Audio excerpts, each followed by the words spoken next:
45 people to 50 people list వచ్చింది. అందరినీ కూడా ఇప్పుడు వన్ ఆఫ్టర్ ది అదర్ పడుకోవడం జరుగుతుంది, పడుకొని టెస్ట్ చేయడం జరుగుతుంది.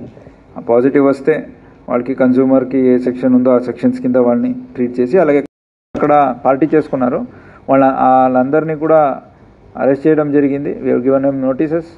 అండ్ కేఓ పబ్ని కూడా సెక్షన్ 152 BNSS ప్రకారంగా సీజ్ ఇట్.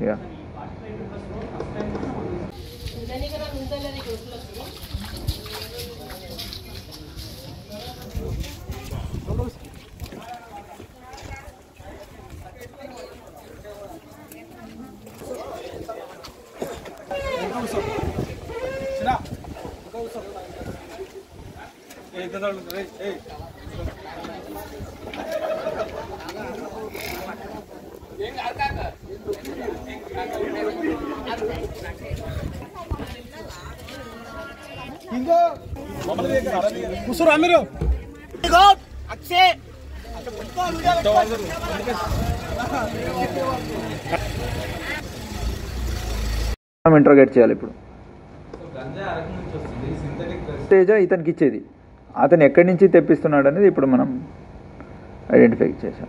ఇంట్రోగేట్ చేసి ఇవి ఆ యాంగిల్ ఎక్కడి నుంచి వస్తున్నాయి, is a resident of Rajahmundry కాబట్టి, సో అక్కడి నుంచి అతనికి ఎవరెవరికి టచ్లో ఉన్నాడో అవన్నీ ఫర్దర్ ఇన్వెస్టిగేషన్ చేయాల్సింది.